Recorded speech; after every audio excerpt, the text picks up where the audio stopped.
To another daily dose of insights powered by Container Exchange. My name is Christian, and every other day I bring to you the key news, stories, and data points that move container markets and hence your business.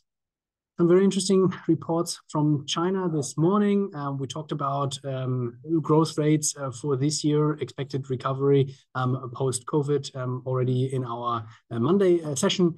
And now Bloomberg reports this morning that startups and smaller medium enterprises are reluctant to enter China post-COVID. So these are inquiries of smaller enterprises expanding into China. That sort of comes in light of a doubt or expectation of a lower longer-term growth rate in China, as well as, of course, a more protectionist business environment or a more unstable business environment than previously anticipated.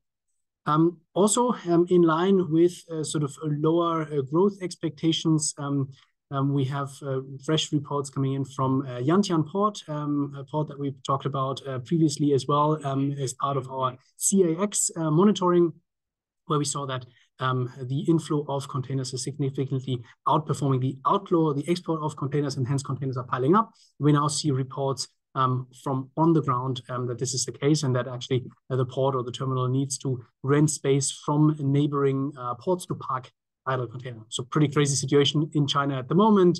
Very, very unusual for such a usually very export heavy country. In other news, very interesting, I read this morning, the World Shipping Council is pushing back on an American bill that aims to forbid or end the use of vessel sharing agreements. Apparently, there is a misunderstanding within American lawmakers about the operational use of vessel sharing agreements, with effectively one carrier renting space on the vessel of another carrier, but being able to make its own pricing and go to market move. So this is by no means a way to evade competitive supervision, but it's really a tool that helps carriers to utilize space more efficiently and effectively. So very interesting, and we of course hope that the bill doesn't get passed and the World Shipping Council has success in putting.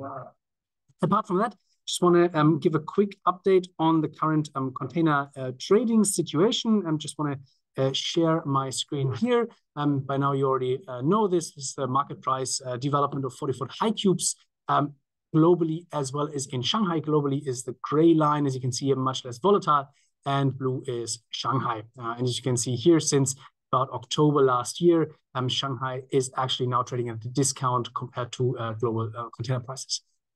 What's noteworthy, however, is that we are now seeing for the past 7 days or so that container prices are actually holding up quite well. You see here week-on-week price changes on the right-hand side, now in positive development or positive environment. And you also see here what drives this, right? So Europe North and Northeast Asia, so most notably China here in our data set, are performing very, very strongly, while only Europe Med, few locations there, and Southeast Asia are underperforming. And Southeast Asia used to be holding up quite well over the past couple of weeks, so maybe this is just a corresponding correction. On a global scale, we see container prices recovering slightly by about 1% a week over week. So this is, of course, positive news for everybody hoping for some stability in the market. Talking about stability, a quick look at our exchange sentiment index. As a reminder, we concurrently ask container professionals about their expectations of container prices over the coming few weeks, and we create an index out of it. Positive territory means more positive outlook and sentiment than negative, and negative, of course, the overarching majority of people or respondent are negatively opinionated. As you can see here, we used to be in quite negative territory for quite some time after a short stint here in positive territory in beginning of March, and now we're back up in positive territory. So of course, some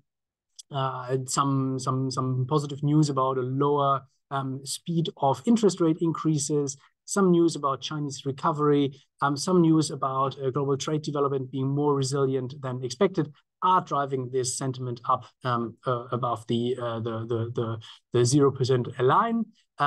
Now the latest data point shows -1 here, but we'll see how this develops, and we hope to give you an update either on Friday or Monday next week.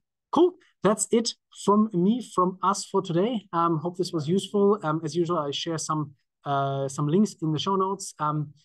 Would be keen to hear your comments, views, and expectations. Please just drop a comment below the video and like and share. Yeah. Thanks a lot. Take care and see you on Friday.